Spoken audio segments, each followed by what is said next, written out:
5분 말씀. 오늘의 제목은 하나님과 우리가 맺은 은혜 언약의 속성입니다.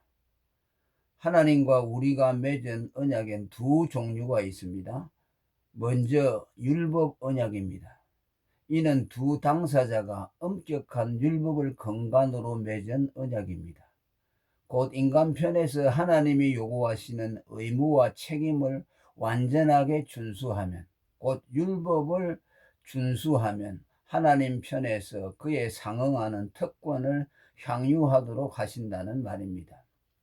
이 언약은 최초로 무죄했던 에덴에서 하나님과 아담에 의해 처음 체결됐으며, 그 내용은 창세기 2장 17절에 선악을 알게 하는 나무의 실과는 먹지 말라, 네가 먹는 날에는 정령 죽으리라 라는 언약과, 그 후에 레위기 18장 5절에 더욱 명문화된 언약이 나오는데, 그것은 곧 너희는 나의 규례와 법도를 지키라, 사람이 이를 행하면 그로 인하여 살리라는 말씀입니다. 말 그대로 행위 언약이었습니다. 행하면 살고 행하지 않으면 죽는다는 뜻입니다. 그러나 인류 역사가 증명하듯이 이 행위 언약은 실패로 돌아갔고, 그 결과 인간에게 죽음이 왔으며, 결국 최초의 이 행위 언약은 사망의 언약이 되어버렸습니다. 이에 반해 은혜 언약 혹은 구속의 언약이라고 하는데요, 이것은 인간이 죄로 전적 무능해진 이후에 그들을 살리기 위한 그리스도 안에서 맺어진 하나님의 사랑에 기반한 언약입니다. 물론 이 은혜 언약 역시 형식적으로는 두 당사자인 하나님과 인간에게 지워진 의무와 권한을 부담하는 방식이었습니다. 그러나 은혜 언약에서 인간이 져야 하는 의무와 책임은 율법 언약에서 지워진 것과 같은 율법적 행위가 아닌 오직 믿음입니다. 대표적인 성경 구절들이 사도행전 2장 21절에 누구든지 주의 이름을 부르는 자는 구원을 얻으리라, 로마서 10장 9절에 네가 만일 내 입으로 예수를 주로 시인하며 또 하나님께서 그를 죽은 자 가운데서 살리신 것을 내 마음에 믿으면 구원을 얻으리라는 말씀 등입니다. 여기엔 죄인이 구원을 받는데 믿음 외에 인간의 율법적인 의나 선한 행위가 끼어들 여지가 없는, 말 그대로 믿음으로 말미암는 은혜 언약입니다.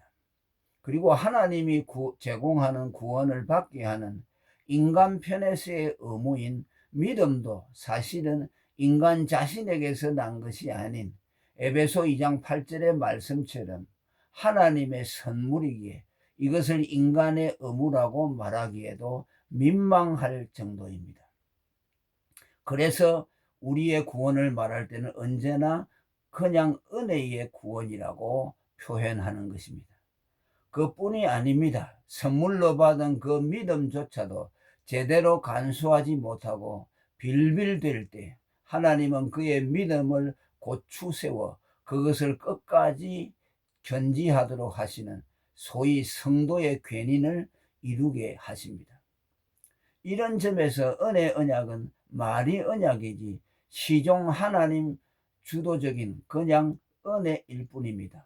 그럼에도 불구하고 하나님은 마치 우리가 무슨 의무와 대단한 책임을 다하는 자이라도 한양 우리에게 언약의 당사자 지위를 주시고, 마치 우리가 그 의무를 다하여 구원을 획득하는 것처럼 우리를 높여 주셨습니다. 이런 하나님 언약의 주도성과 책임성은 이사야 25장 1절의 말씀대로 하나님의 성실하심과 진실에 기반합니다. 내가 주를 높이고 주의 이름을 찬송하오리니 주는 기사를 옛적에 정하신 뜻대로 성실함과 진실함으로 행하셨습니다. 여기서 기사는 구원을 예표합니다. 이는 하나님이 택자 이스라엘과 맺은 은혜 언약을 그의 성실과 진실함으로 성취하셨다는 말입니다.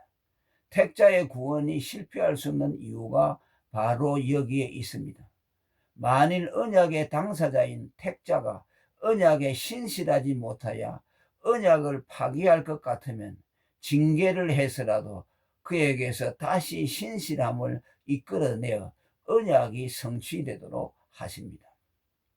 믿음의 사람들이 노아, 아브라함, 다윗 같은 사람들의 구원도 그들이 행한 언약의 신실함 때문이 아닌 순전히 그리스도의 은혜에 기반한 하나님의 성실함과 진실함으로 말미암았습니다. 찬송가 455장에 내 주와 맺은 언약은 영불변하시니 그 나라 가기까지는 늘 보호하시네라는 찬송시 그대로입니다. 아빠가 사랑하는 그의 어린 자녀와 약속을 합니다. 네가 이 약속을 지키면 아빠가 꼭 이것을 내게 사줄게 라고 약속합니다. 그런데 아이가 그 약속을 이행을 못합니다. 그렇다고 아빠가 자기 아이와 맺은 언약을 파기하고 없었던 것으로 할 수가 없습니다. 오히려 그 아이가 언약을 지킬 수 있도록 그를 북돋고 격려하며 귀엽고 아빠와 맺은 언약을 이행하도록 하여 그에게 약속된 선물을 아이가 가질 수 있도록 해줍니다. 자식에 대한 사랑과 자식을 실망시키지 않으려는 아빠의 마음 때문입니다. 언약의 기반인 그리스도의 은혜는 또한 그의 피로 된 언약의 보증 위에 세워져 있습니다. 은혜 언약이 취소되거나 파기될 수 없도록 강한 힘을 발휘하는 것도 이 때문입니다. 히브리서 9장 15절에 이를 인하여 그는 새 언약의 중보니 이는 첫 언약 때에 범한 죄를 속하려고 죽어서 부르심을 입은 자로 하여금 영원한 기업의 약속을 얻게 하려 하심이니라고 했습니다. 그리스도의 피로 세운 언약이라 그의 피가 헛되지 않게 하기 위해서라도 하나님이 그 언약의 파기를 허락하실 수가 없습니다. 이 하나님의 언약의 신실성은 그와 언약을 맺은 이스라엘 백성의 완악함에도 불구하고 그 언약이 파괴되지 않은 것을 통해서 나타났습니다. 하나님은 이스라엘 백성에게 젖과 꿀이 흐르는 가나안을 약속하고 그의 사랑과 능력으로 그들을 인도하셨지만 히브리서 3장 7절에서 9절의 말씀처럼 광야 40년 동안 그들은 끊임없이 하나님을 불신앙하며 그를 대적했습니다. 그러므로 성령이 이르신 바와 같이 오늘날 너희가 그의 음성을 듣거든 노하심을 격동하여 광야에서 시험하던 때와 같이 너희 마음을 강팍게 하지 말라. 거기서 너희 열조가 나를 시험하여 경험하고 40년 동안에 나의 행사를 보았느니라 라고 했습니다. 그러나 하나님은 그들의 그런 반역에도 불구하고 때론 그들을 어르고 때론 달래고 때론 징계를 하시면서까지 그들의 믿음을 고추세워 끝내 가나안에 입성하도록 하셨고 이를 통해 하나님의 언약의 신실하심을 보여주었습니다. 예레미야 32장 21절에 주께서 징조와 기사와 강한 손과 드신 팔과 큰 두려움으로 주의 백성 이스라엘을 애굽 땅에서 인도하여 내시고 그들에게 주시기로 그 열조에게 맹세하신 바 젖과 꿀이 흐르는 이 땅을 그들에게 주셨다라고 했습니다. 은혜 언약 위에 세워진 우리의 구원 역시 그러합니다.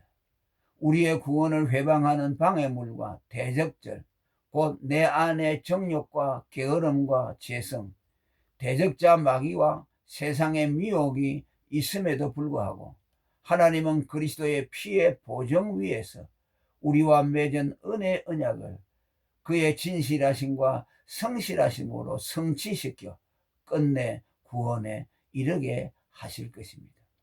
이것이 하나님이 우리와 맺은 은혜 언약의 실체라고 할 수가 있습니다. 여러분, 이 그리스도의 피를 보증으로 하여 하나님이 우리를 은혜로 구원해 주시겠다고 하신 이 은혜의 약속을 여러분들은 잊어버리지 마시고 여러분들이 어려움을 당하거나 또 하나님 앞에 잘못하여 낙심이 들 때에도 이 말씀을 꼭 기억하고, 하나님은 당신의 백성을 결코 버리는 일이 없다는 것을 여러분들이 믿고 용기를 내시고 다시 일어나서 전진할 수 있기를 간절히 축원합니다. 감사합니다. 오늘은 여기까지 하겠습니다.